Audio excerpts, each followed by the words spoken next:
चल, सबको रिझाता चल,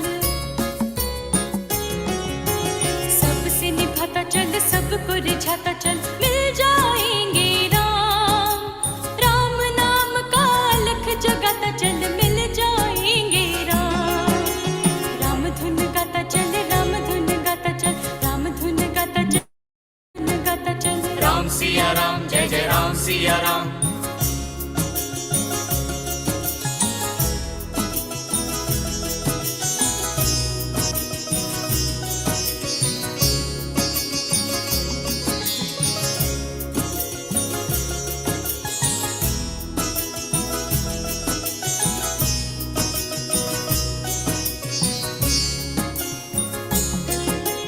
जो जीवन का सार समझ ले, जीवन उसका है। जर्रा निकाले जो माटी, सब कंचन उसका है।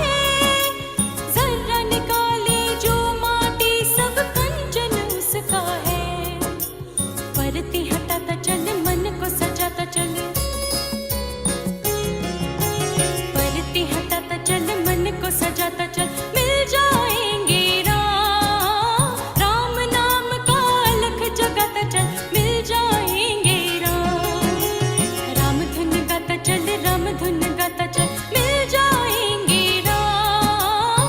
राम नाम का अलख जगाता चल, मिल जाएंगे राम। राम धुन गाता चल, राम धुन गाता चल, राम धुन गाता चल, राम धुन गाता चल, राम धुन गाता चल, राम धुन गाता चल। राम सिया राम, जय जय राम सिया राम। राम सिया राम, जय जय राम सिया राम। राम सिया राम, जय जय राम सिया राम। राम सिया राम, जय जय राम सिया राम। राम सिया राम, जय जय Ram Siya Ram.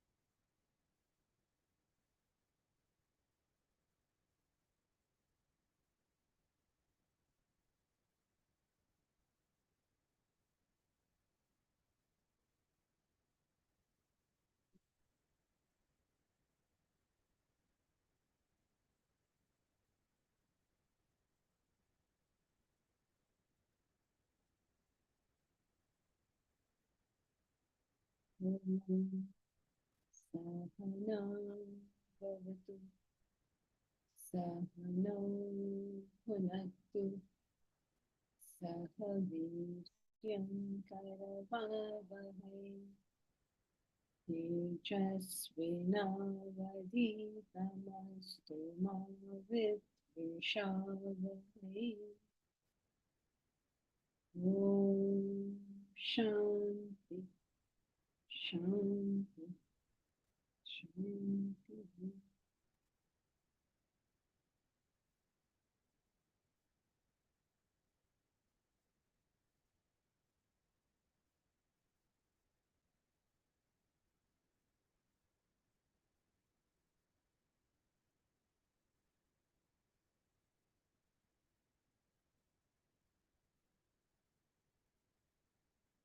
So what we were studying is that to enjoy an object, 7 factors must coincide. 7, not 1 or 2. What were they? That there must be a value for the object in the mind. That the body should have the capacity to enjoy it. The mind cannot be distracted by other things. The object has to be available. Then there should be a contact between the object and the mind. You and the object have to be in contact to enjoy. And then circumstances have to be all right. Means everything around has to be okay. Because you may be with something that you really like, but the circumstances are bad, you won't be able to enjoy. Like you hear some horrible news while you're watching a beautiful movie or eating a beautiful meal, you can't enjoy it anymore. So circumstances have to be good. And then we have to get our timing right about enjoyment. If you do too much too quickly, you lose the enjoyment. If you do too slowly also, you will lose the enjoyment because the timing perfect. 7 things have to coincide. All these 7 things have to happen simultaneously. Because they don't happen simultaneously, that object will not be enjoyable. So we think life is quite simple. I'm going to get something and I'm going to be happy. No. 7 things have to coincide if I have to enjoy that object. It's not like you get it and then it's all wonderful. So what happens in life is we're scrambling around all the time, trying to make all this perfect, making all 7 coincide. But one or the other gives us the slip. And so we find we are not able to actually enjoy the object. Right? So this is where we came last. Now let's continue. Unless anyone has a question. Otherwise, we'll continue.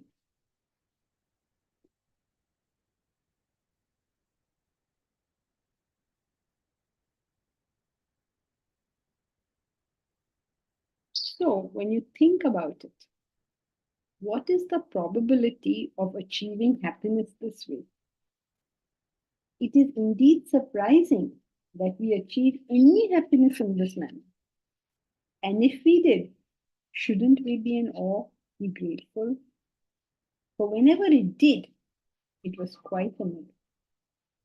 Means every time you have enjoyed something, 7 things have fortunately coincided. Quite a miracle, right? 7 things have to happen at exactly the same time for you to have enjoyed that, and it happened. That's a miracle. So if you enjoy, you should say, oh, fine, this is a miracle. It's fantastic. But what you can't do with it is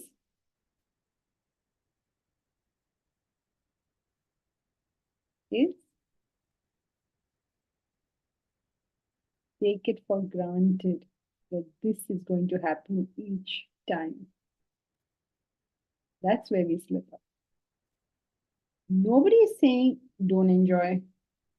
Nobody is saying all 7 things cannot happen simultaneously. But what it is drawing your attention to is that 7 things are involved. And since 7 things are involved, any one of them shifting will throw this concept of I will enjoy out of the window. All right, so far so good, right? Yes, Bharat. So are we saying that all these 7 things in place will necessarily lead to happiness each time? Yeah, if you have all 7, you will be happy, yes. Don't we say that, will give you happiness, correct? okay, don't we say that we get bored eventually? Yes, because then your timing has gone wrong. You will not get bored with every object if you are handling the timing of that object properly. The thing is, we go all out. You love something, you go on and on having it. You quick and fast, more and more of it. You lost the joy. You have to make sure all 7 have come out right, then you enjoy it. In fact, what Vedanta says is whatever you do enjoy in your youth, you should be able to enjoy till your last day. But you will not because you're not handling it properly. We have a whole chapter on this in Happiness Guarantee 2. You know what Okay. the second book is about, right? So now here is the philosophical aspect. The second book is we took every aspect of life and applied this stuff, whatever we are studying. So it is about first enjoyments itself, then about getting money, then what was it? Then about how our actions are causing us to not be happy, then or how our actions can cause pleasure, then relationships, that's a big one, and all that, and morality, ethics, all of that, and how we use the same wrong attitudes even in religion. And so religion ceases to give us pleasure. So I think there's 7, 8 points like that, and each one is a chapter. But here we're doing the basics. Basics in the sense what is common to everything. There we are doing what is specific to each individual one. You're okay, right? Yes. Yes, thank you. Yes, Mahesh.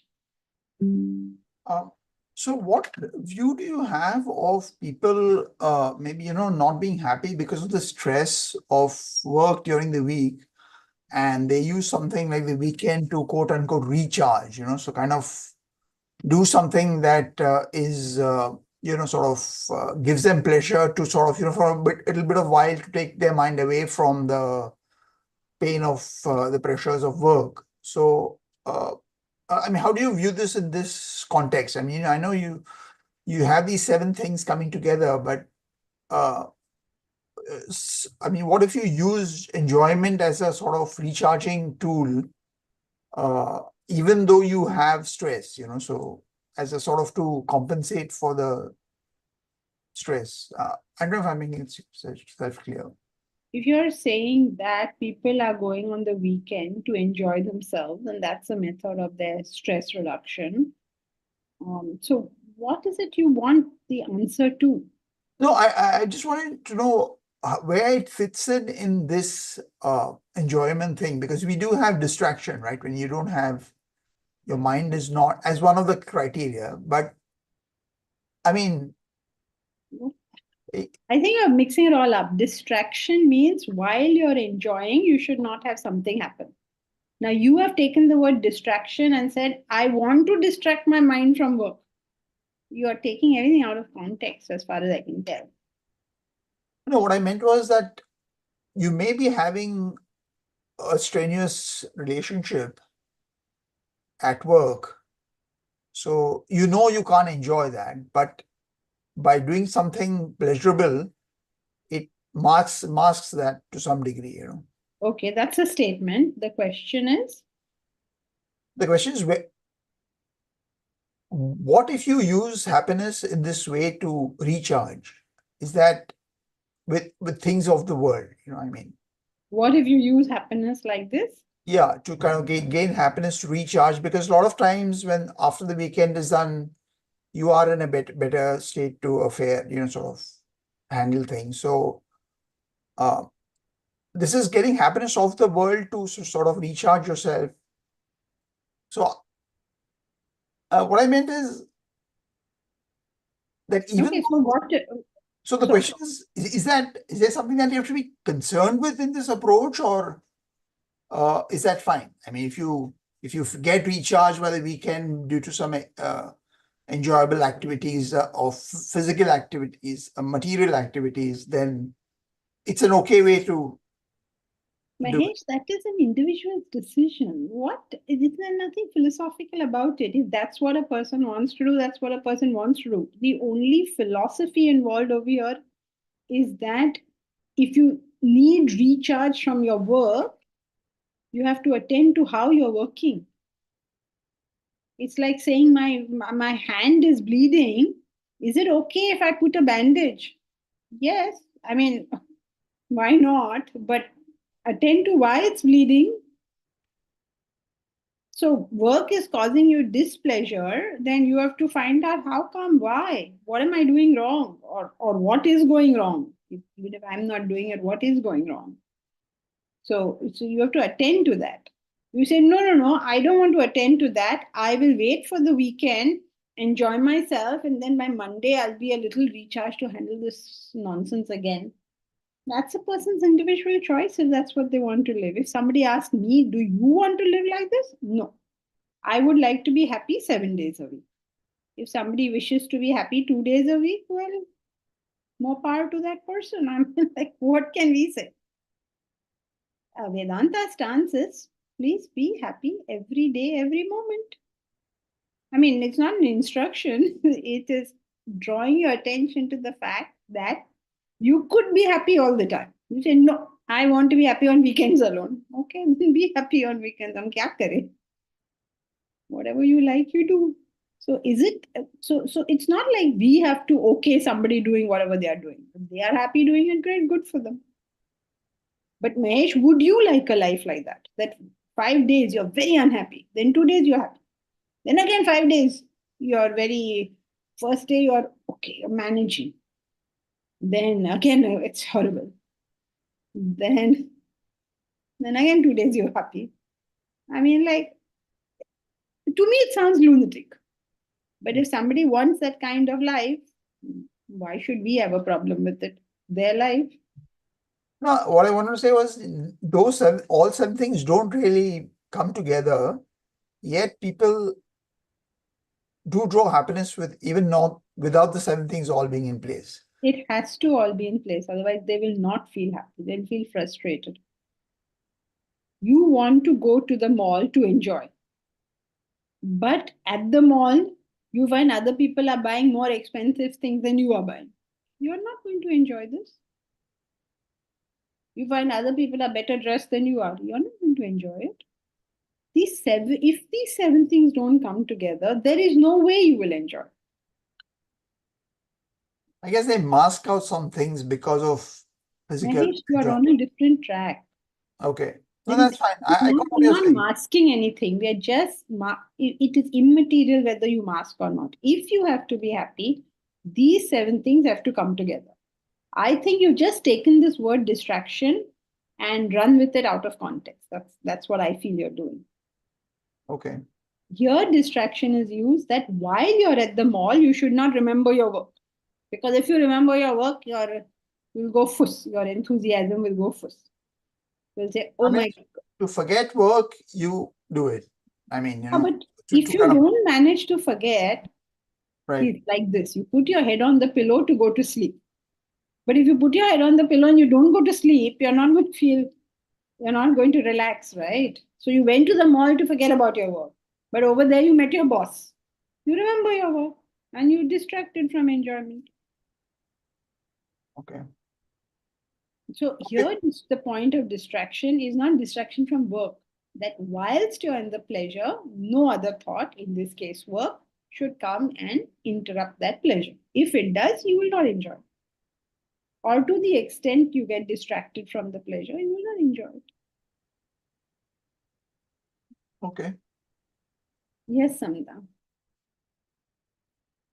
So, Janki ji, when you said to the point that Vedanta says you can enjoy every moment, so in that sense, coming to this context, is it that then we are able to apply all the 7 all the time, or regardless of these 7, we are still able to enjoy? Like, Regardless, obviously, that is independent happiness. No, these 7 are not going to be in position all the time. That's impossible. That is what So people are Vedanta, getting so upset about, right? so Vedanta is saying beyond these 7, transcend these 7, you can still enjoy and not be dependent on these. There's no instruction. If you are dependent on a worldly object to give you pleasure, then 7 things will have to come together before you get that pleasure. That's it. You say, okay, I will make sure the 7 come together, and then you will get the pleasure. But anytime they don't come together, you will not get the pleasure. But every moment, like you said, every moment you can enjoy. So we can make every Every moment moment those you 7 cannot come enjoy together. with this method. Okay. So then there is a Have a different method method for to come to. Okay. That's what I want to make sure. No, what I said was you will be able to enjoy till the end of your life every pleasure you have now, if you contact those pleasures correctly. Worldly pleasures you'll be able to enjoy. Like when people go old, they're not able to enjoy their pleasure, whatever they used to enjoy. They'll say, now I'm not interested. They think it's very spiritual of them. But a Vedantan understands you've contacted it wrongly. Therefore, you're not able to enjoy it anymore.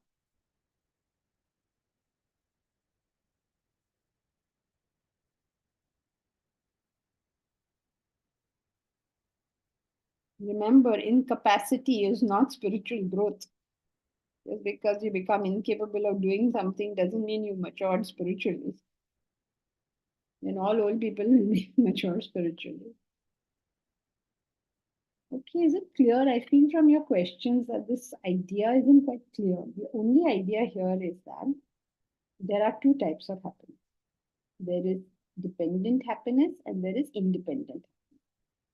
Dependent happiness sounds very easy to everybody. What is dependent happiness? That I get some object and then I will be happy. This is called dependent happiness. It appears very easy to everybody. They say, oh, who's going to do all this spiritual growth and all? You just get the object, enjoy it, simple life. So, what the analysis shows is that it's not as simple as we think it is. Otherwise, everybody would be enjoying. Anybody who is capable of getting the object will enjoy it.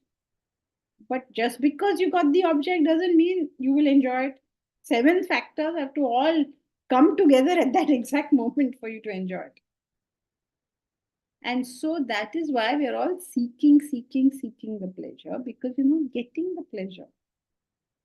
There's no end to the seeking because we are feeling incomplete with it.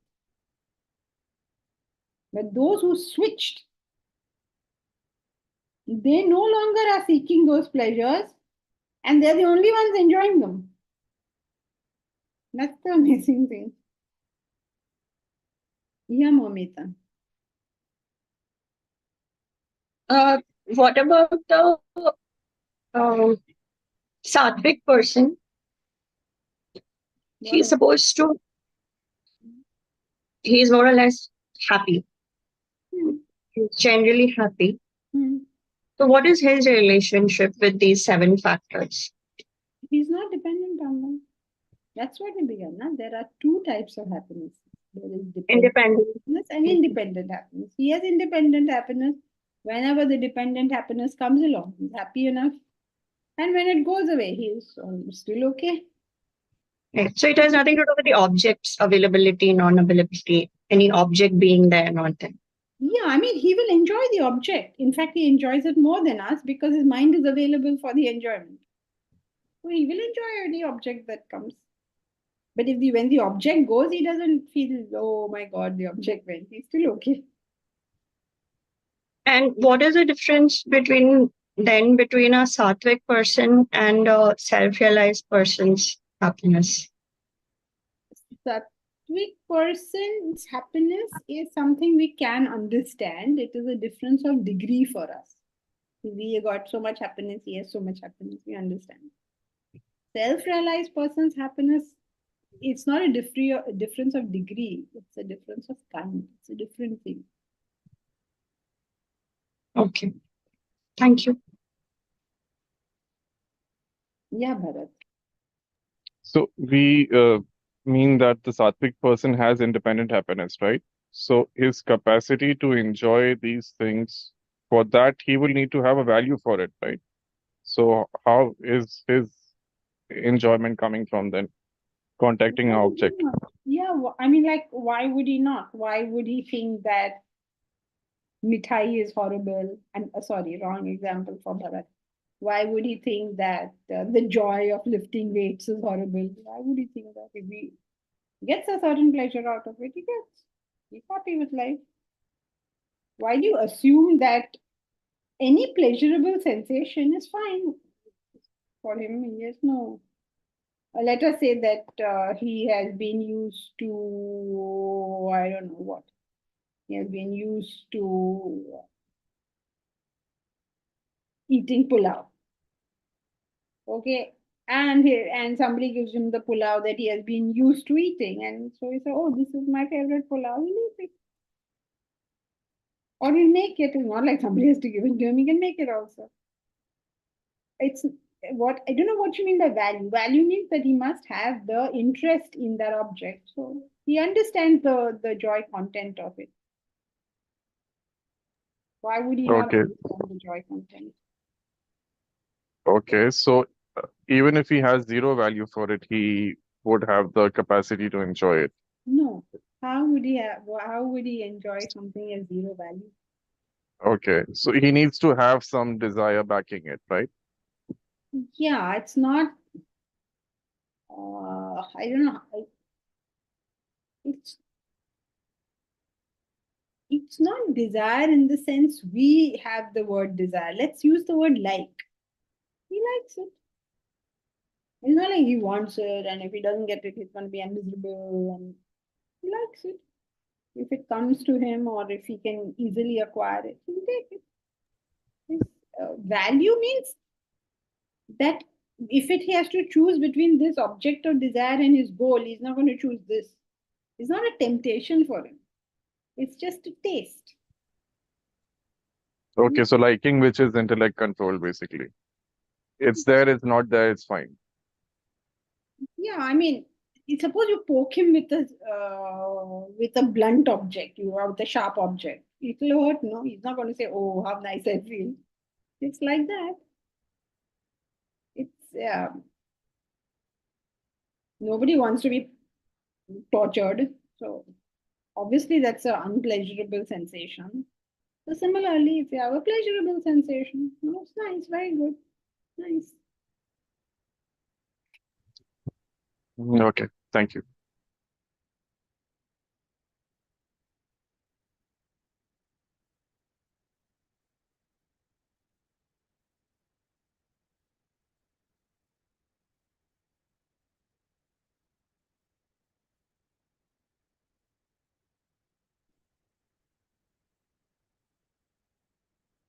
Momita, does the sattvic person have the ability to? I've answered, Janaki. I asked that.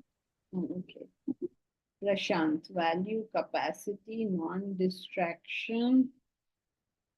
Non-distraction is not just guilt, Prashant, any form of distraction. It could be that you are in the mall, but your child is making too much noise and you are trying to eat or do bowling. You're bowling in the mall, you're at the bowling alley, and your child is running amok, and you can't enjoy the bowling. Any kind of distraction. Yeah, no, understood. I just noted them down basically. What is anhedonia? Sorry, ma'am. That was when you said that an old person doesn't have a capacity to enjoy things. I just noted down that That's the word. word for it. Okay, anhedonia. Okay, all right. Reshma, does losing interest in something necessarily mean incorrect contact, or it could be genuine growth also?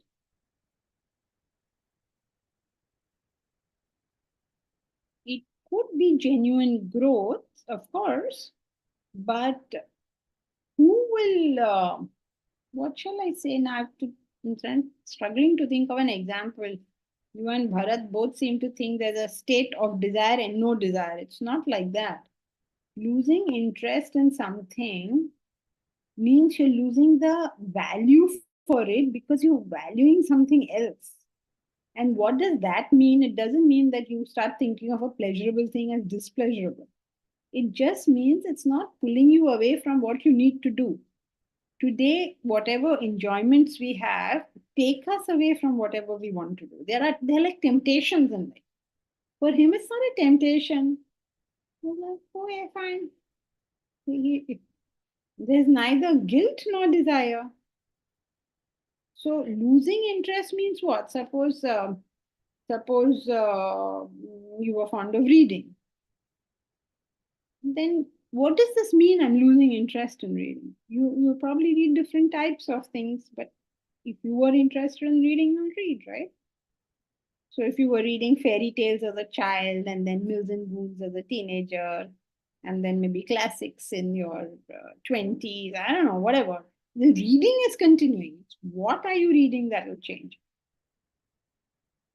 So I don't understand. Losing interest, could it be genuine growth? No, now I don't like reading anymore. Is it genuine growth? Why wouldn't you like reading anymore? Is that okay? Samta. So you don't have to be realized person to have independent happiness. No, you don't have to be. To have 100% independent happiness, you have to be a realized person. But if you are grown 70%, you'll have 70% independent happiness. If you have grown 20%, you'll have 20% independent happiness.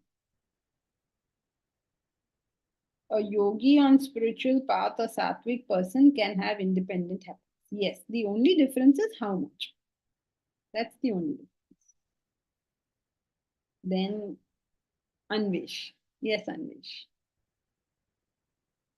Thank you, Janki ji. So basically, I had a question about morality, but I tried to answer it myself.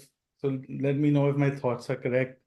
Is that if it's so when you're saying that somebody can be can enjoy something and just and whether it's there or not doesn't matter.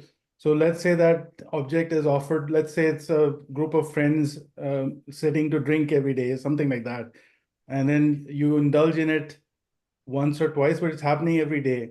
So whether it's there or not, you're kind of there. And then after a while, it becomes a habit, and then the drinking increases, and then there's no desire for it. You whether it's there or not, you don't care. But after some time, you'll have to think and say, okay, this is not right. I have to stop. I have to pull back.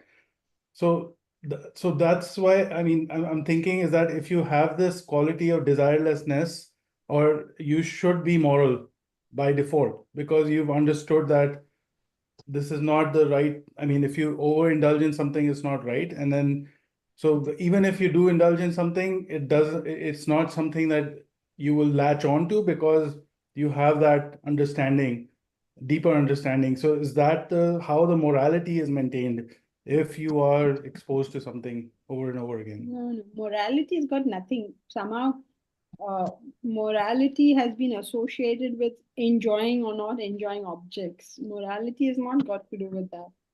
Morality has to do with growth of vision. A person doesn't drink, doesn't smoke, doesn't murder, doesn't mean he's a moral person. It's a big deal. Oh, I don't eat non-veg, I'm very moral. No. So morality is a different morality, ethics is a different kettle of fish actually. Morality is when your vision expands and you find oneness with more and more people or objects or beings or whatever. And therefore your actions become very ethical. That's where morality comes in. Morality is not about what you enjoy or don't enjoy. I don't know where somewhere along the way humanity got confused with morality. Like, oh, if you drink, it's immoral. What is so immoral about drinking? Or if you eat non-veg, it's immoral. It's not immoral. Whether you eat non-veg or not is a matter of what are you trying to do. I mean, every action has to do with what are you trying to do. So if you're trying to survive in a place which has got hardly any vegetation and only some animals are there, and you eat those animals, I wouldn't call that action immoral. I mean, like, why would you call it immoral? How is this person expected to survive? So Could you use morality, other Rama, term? Krishna were all non-vegetarians. They were warriors. They were not vegetarians. But now, if you wish to grow spiritually, that means you want to apply your intellect, then eating flesh is not conducive for this. But what is it you're trying to do? I'm on a keto diet because I have to build muscle. Okay, maybe your keto diet will work. But if you're trying to grow spiritually, then you don't need that kind. You're not trying to develop muscle. You're trying to develop this muscle. For that, flesh eating is not conducive.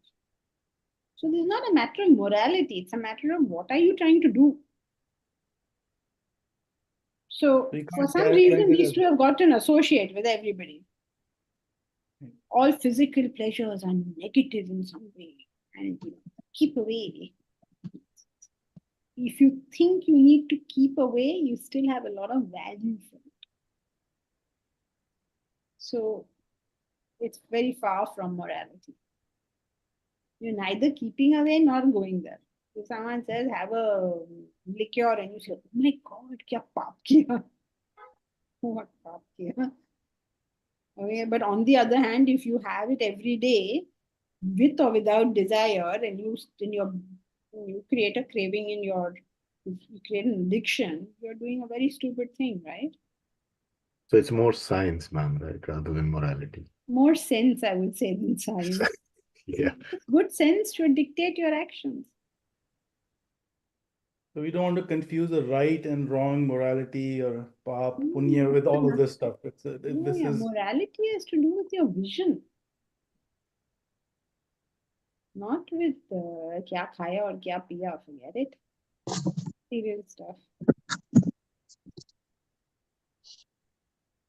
thank you.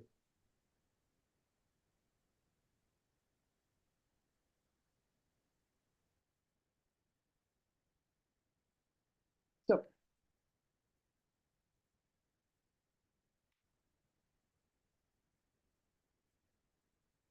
the happiness continuum.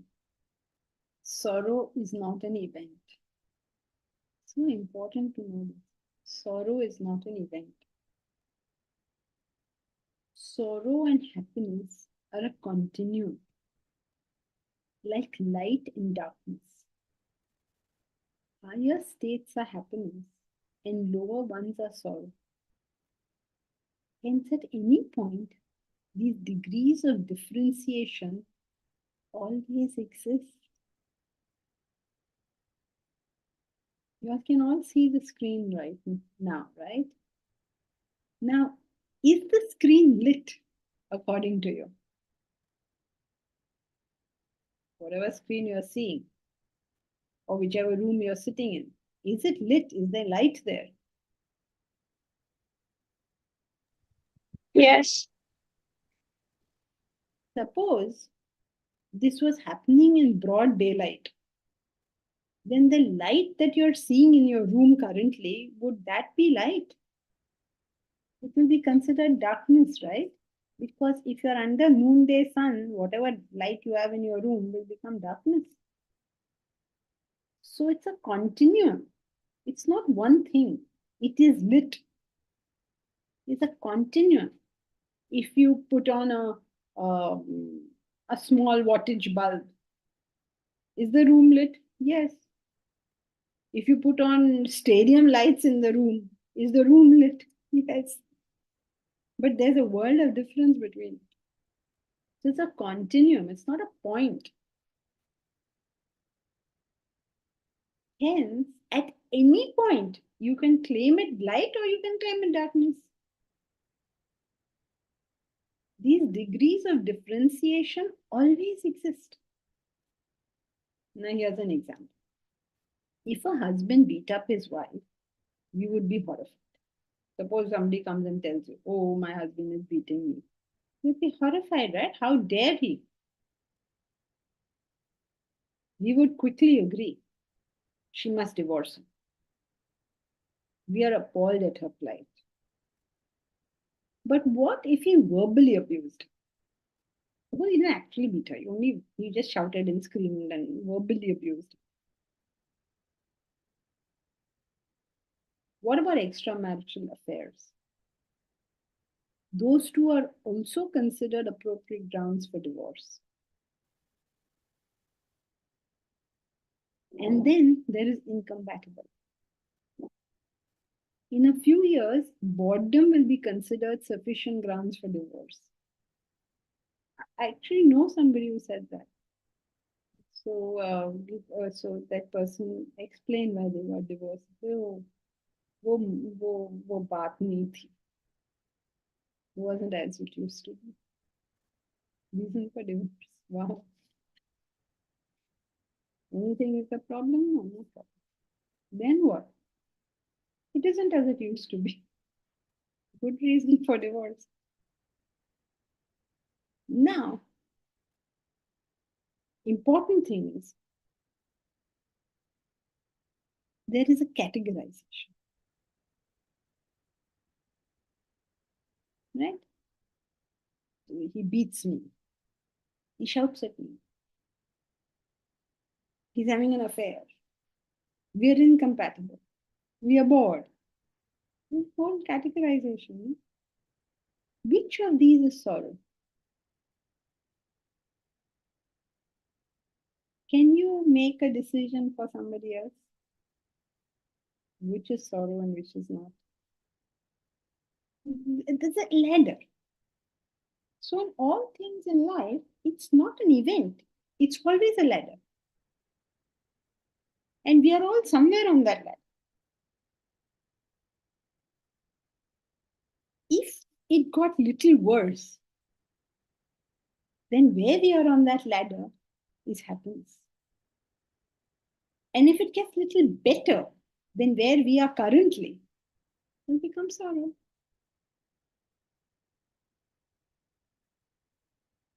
Yeah. Okay, Mahesh.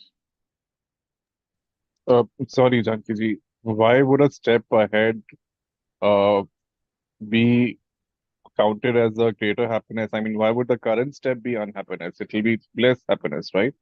No, so that becomes unhappy compared to the top one. But unhappiness and less happy are different, right? I mean, uh, sorrow and less happiness are different, right? Let's read the example further and tell me if you still have the question.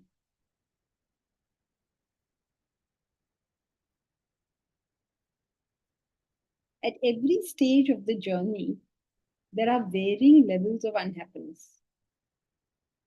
Thus, sorrow is not merely a single event. At any stage, we can conceive a higher degree of happiness. The previous stage then is suddenly redefined as unhappiness. Consider how a woman feels when her husband stops abusing her. At this stage, the couple may be incompatible. Okay, so he stopped shouting and screaming at her, but they're incompatible. But she experiences relief and happiness, not dejection. Compare that with a woman who has not suffered abuse, but has lost her original marital compatibility. What are her emotions at the same stage? You're able to get this? There is a woman. Her husband beats her. Not beats her, sorry, shouts at her. So one day some sense comes to him and he stops shouting and screaming at her. They are an incompatible marital couple. But that lady whose husband has stopped screaming at her feels relief and good, right? There's another lady. She had a very compatible husband, but for whatever reason now they are not. He's also not abusing her or hitting her or anything. He's not calling her names, he's not shouting. Both these ladies have exactly the same situation. Incompatible partner. For one, it is pleasure. For the other, it is displeasure. What are their emotions at this stage? These two women have the same thing, an incompatible husband. But it is a moment of happiness for one and of sorrow for the other. It is like cleaning a room. At every stage, we can make it cleaner. At every stage, we can see more dirt. So, dirt is always inherent in the process of cleaning. There is no such thing as zero dirt. It is like the absolute zero in temperature. Physics teaches that it's impossible to achieve. You know, right? We cannot achieve absolute zero. Similarly, sorrow is always inherent in the search for happiness. Similarly, sorrow is always inherent in the search for happiness. Bharat, are you okay? Did these examples help? Yeah, I mean, this incompatibility example was good, but still have the doubt. I mean, as we move ahead, the current state would feel like less happiness. Mm, Less happiness means unhappiness, no? If you call this happy and that is less happy, then that is more unhappy.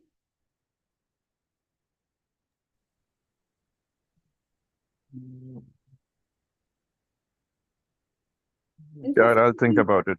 I'll think about it. Thank you.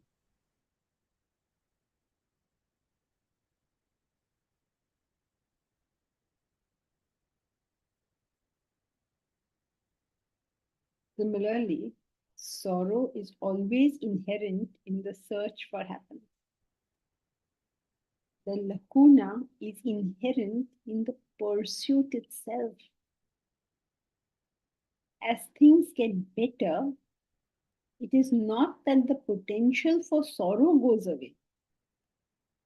It remains the same. That realization must dawn on us. A great lesson to be learned. Improving situations, events, and conditions does not eradicate sorrow.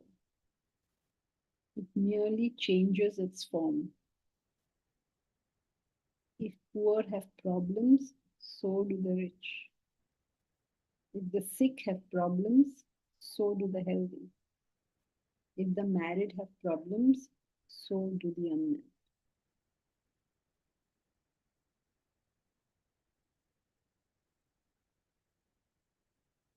Any questions at this stage?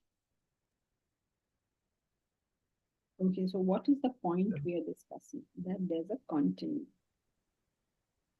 right?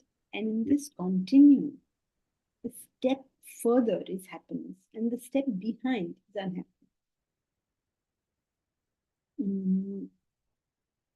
Suppose you're used to running water, and one day there is no water for whatever reason. That pipe burst or whatever. There's no running water in your taps. How will you feel? It's not that you're less happy now, you're miserable. Right? So it's a continuum. Now let us say the water comes back. And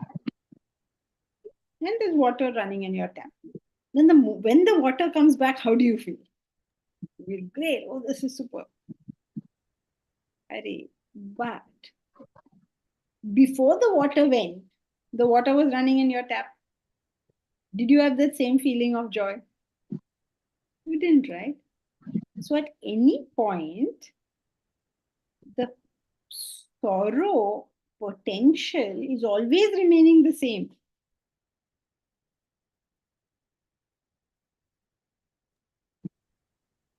You feel, a person who doesn't have a car feels, if I get a car, I'll be so much better off.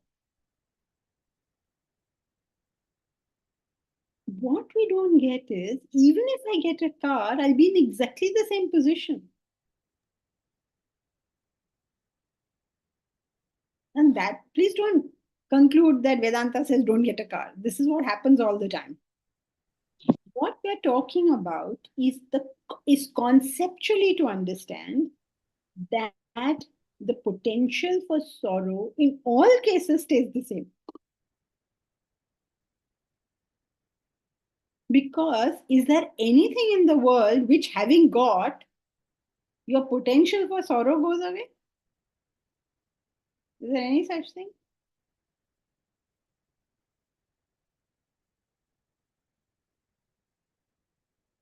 Well, they're all so quiet. I have no idea whether it. But like Bharat was saying, it still changes in degree, no? But the sorrow. Yes, correct. It is a change in degree. So therefore, the It's not lower the potential for sorrow stay the same. because you can always come down. Your feeling of it will be the same. You are at X. You come to X minus 2. You will feel unhappy. So let us say you're at 10. You become 8. You will be unhappy. You're at 50. You go to 48. Still same. You're at 80. You go to 78. Still same. So your potential of coming down was always there. And your feeling when that happens, same. Same in the sense, you will say that that was bad or horrible or whatever it is. Whatever you were expressing, you continue to say that. But on the other hand, we also say that on the spiritual path, when we are progressing, we don't regress. We don't go back to a position which is inferior. Yeah, so what does that sentence mean? It means that you cannot cultivate desires of a lower level. But whatever level of desires you have, you can always be denied those things. But then our sorrow potential is way lesser, no? As we age. Wherever you are, okay, let's say a man has a scooter, another man has a car. Has the sorrow potential decreased? And a third man has got a Mercedes. The sorrow potential is the same. The man with the scooter meets an accident, he will be very miserable. The man with the car meets with an accident. Accident in the sense the car is hurt, or the scooter is hurt, or the Mercedes is hurt. Each one is going to feel the same thing. So we feel that by the attainment of objects, somehow I'm going to become happier. What this is saying is no object is taking away the sorrow potential. So, okay, but then what about the spiritual person? We are not discussing that. No, we are discussing the obtainment of objects does not take away the sorrow potential. But the fact is, I mean, that's not under discussion at the moment. Under discussion is that it is a continuum. So you have a poor man buys a hut. You'll be delighted. Yeah, but like you're saying, these are objects. What about when we are progressing on the spiritual path, like you're saying, we are shedding desires. So what I'm saying is that means we are reducing our sorrow potential, no, in that case? Not at that level. At that level, it will be the same. You can the things lower than it will not affect you. That's true. But that's not relevant to this discussion. It's not okay. Not That's relevant in the sense we're not talking about spiritual growth. The fact will remain the same, that the sorrow the person experiences, whether he's at 80% and he has lost whatever he wants at 80%. Suppose he wants world peace and world peace is interrupted, he'll be miserable. At 10, he wants, I don't know, a new house and he couldn't get a new house, he'll be miserable. like, is this a good example, like Dronacharya with Ashwatthama? No, that's complicated. Okay. Take Gandhi when then India was divided.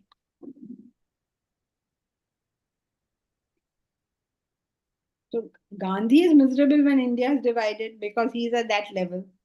We are miserable because our property was divided. The sorrow potential both has continued to be there, right? In both cases. Okay.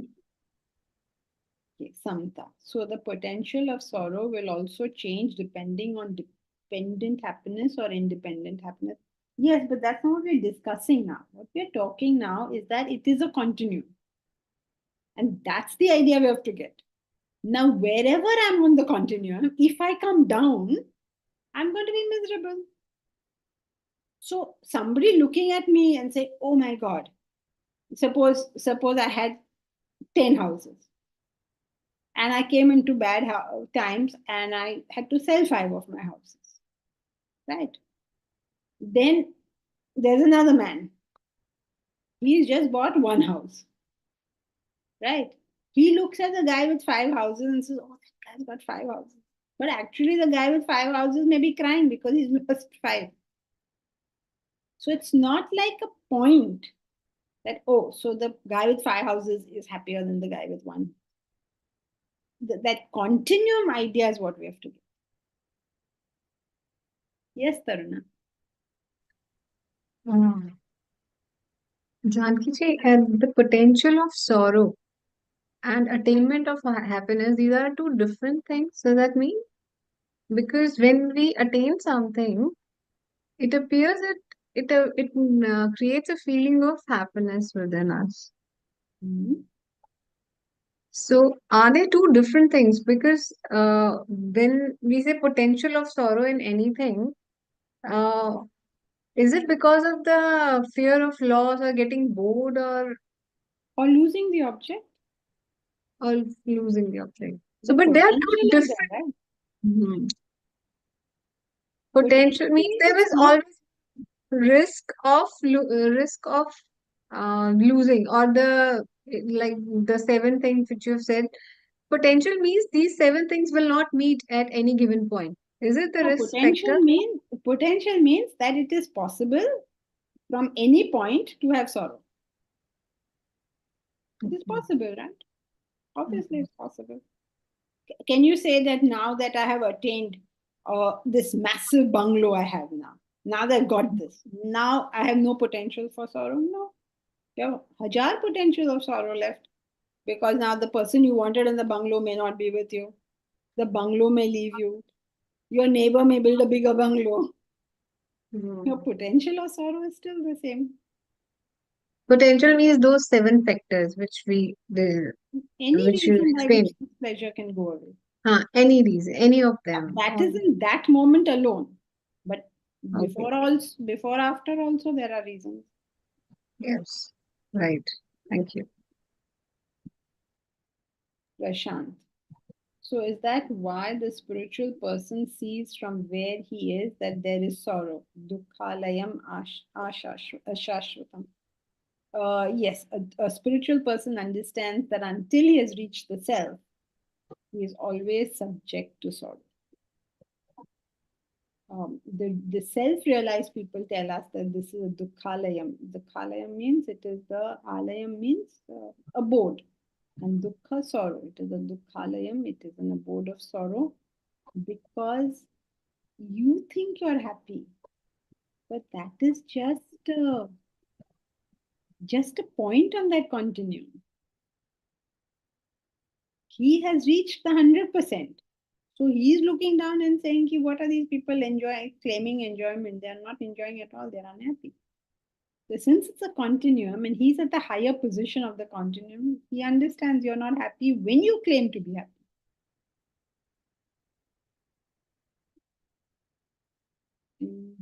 Okay, Prashant. Then Manjushri. Oh, Manjushri, after a long time, Manjushri. Potential of sorrow is same or higher, lower. Potential of sorrow is same through the whole journey. Yes, until you're a realized soul, the potential of sorrow is always there. Now, is it the same? Depends on how you mean same. In your experience, it will be the same. Means you are saying unhappy, now who's going to debate you're unhappy, right? Somebody claims unhappiness, then it's unhappy. But now if you start making a comparison, is a person, I think it's here only somewhere.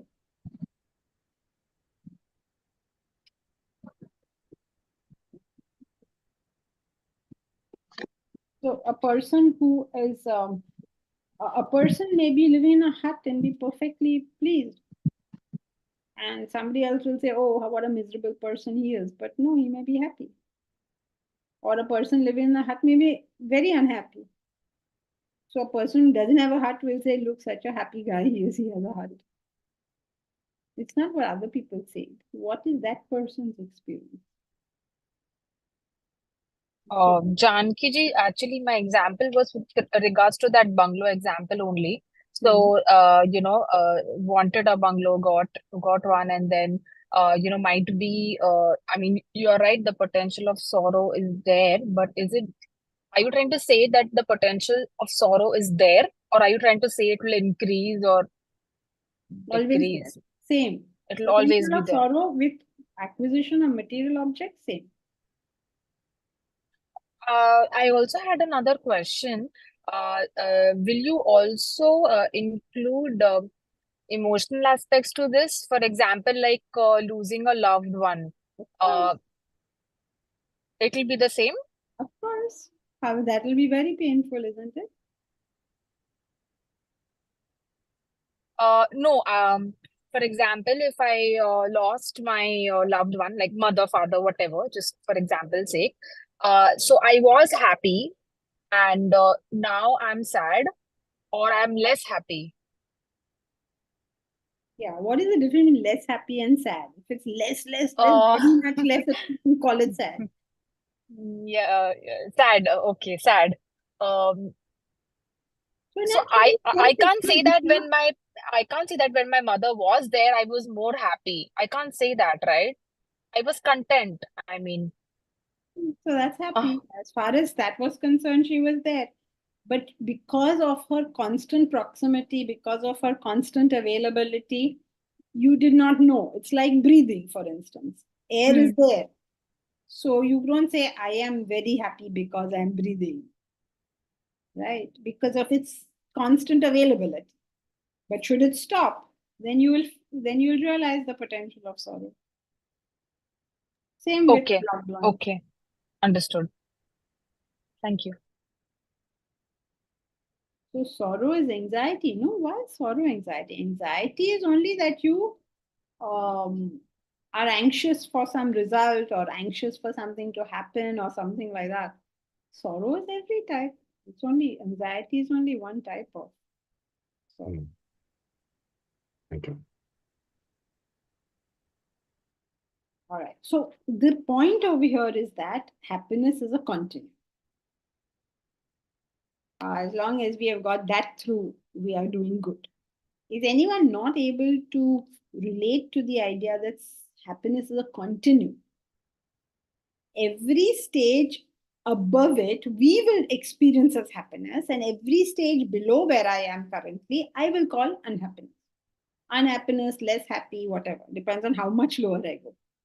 That unhappy, if I go very much lower, it will become sad. If it doesn't go that much lower, I'll say, okay, I'm less happy. But that's only a matter of degree.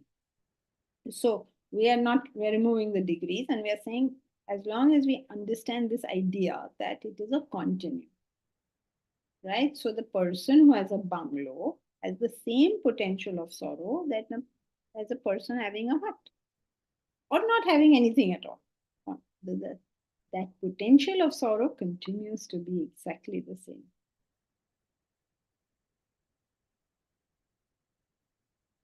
Yes, it is difficult. If you try, take it with examples, especially in your own life, and then it will be easier to see how it's a continuum. Like, no matter how happy you have felt, can you not feel happier? No matter how sad, look, suppose a young girl lost her spouse. Okay, she's 25 years old. She's married for 6 months. Her spouse passed away. Now she's heartbroken. She feels like this is the worst thing that ever happened to her. But I'm a horrendous story I'm giving you. Let us say, for argument's sake, she meets with an accident and she loses her capacity to walk. Has her sorrow not gone worse? Whenever you say, no, I'm so unhappy, the thing is, things could happen that will make things worse. Similarly, when you're happy, things could happen that could increase that happiness. So at every moment, that's a continuum that's on. You can always go up, you can always go down. And So so can we say that we are consistently happy, and in the same vein we can say we are consistently unhappy, consistently sorrowful? no. You're experiencing. You are experiencing. Don't go away from what you are experiencing a happiness or you are experiencing a sorrow. When you're experiencing whatever it is you're experiencing, you're calling it a name. I am happy, I am unhappy. What this analysis is saying is not so. Because if you're calling it unhappy, it could be more. And if you're calling it unhappy also, it could be more. So it's not a particular point. It's not a particular event. It's a continuum. But a continuum means that it never ceases, right? It is always, so that is the It's more potential. or less. Yes, correct. That's the potential. Okay. Man, is that why self-realization is the only state of pure bliss? All others have potential of sorrow. That's correct. Only self-realization is bliss. Everything else is potential of sorrow. Yes, Ganga. But isn't this part of the capacity to transform this continuum, I mean, a nature that has an ability to not feed the sorrow and transform it? That you'll have to know, not nature. You will have to work on that. But what to do about it, we are not going. At the moment, the only point to be established is that it is a continuum. So if I claim I'm very happy, I am capable of experiencing more happiness. And if I claim I'm absolutely miserable, things could be even worse. Okay, and then what about, like you say, it's a byproduct of the state in which we are. I mean, it's not the exterior that makes us happy. It is the fact that how you feel inside. It's whether you feel it on your own or because of an external object. The fact is that continuum will be there. It can always be better, it can always be worse. Okay. We're not giving a solution or anything. We're just establishing the point that it's a continuum. Okay. Because most people think it's a point. No, it can get much better and it can get much worse. So be glad that it's not much worse. But it's a manifestation that is there. Yeah, each one is feeling something, right? So that feeling will change. Okay. Because the potential of that change exists. Okay. What was interesting last time you said about when we are in, let's say, a happening and which is prestigious, sometimes philosophically it was interesting to observe that is it the distractions are always there, that how I'm dressed, how I'm looking, so we think we're happy with the prestigious happening, like a huge conference, a congress, and we feel we're happy, but is it really that, or actions that are always interfering, so we don't get really the joy of this congress as is? So this philosophically was very interesting. So it brings us back to this point that we always have to observe our mind all the time. How are we perceiving this congress? Is it because we're there and it's prestigious, or because we're actually enjoying it? Right. Our mind is usually not happy, but believing itself to be happy. Yes, exactly. Yes, it's very interesting because I was in a congress of photographers recently, and when you mentioned this, I visualized again the congress and the prestige and the people, and I realized, yes, we don't think we don't think of it that way. And this point you made me realize that philosophically it's very interesting to see this window that you opened, about these distractions, about the prestige, like caviar, people say I love caviar, but do they really do, or is it because it's so prestigious? And this is an interesting, very interesting point. Thank you. Yes, Samta. So what we are trying to establish here today, so far, is that just because of the potential states for happiness, sorrow, until we reach the self-realization. So even the people who are saying, oh, I don't want spiritual path, I am happy the way I am, because they don't realize the potential of sorrow always exists. They're just happy at that stage, at that moment. But okay, so that's why we need to keep going. Continuum, so you can go up and down anytime. Yeah. So they don't see the risk of it. They just think. Vidushi. So the continuum exists because of the possibility or fulfillment or obstruction of desire at every stage. Yes.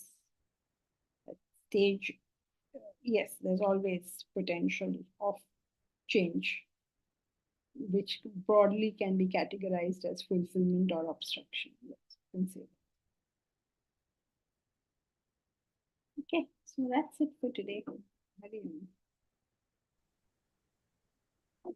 Thank you, Janki. Thank you, Janki ji. Hari Om. Thank you very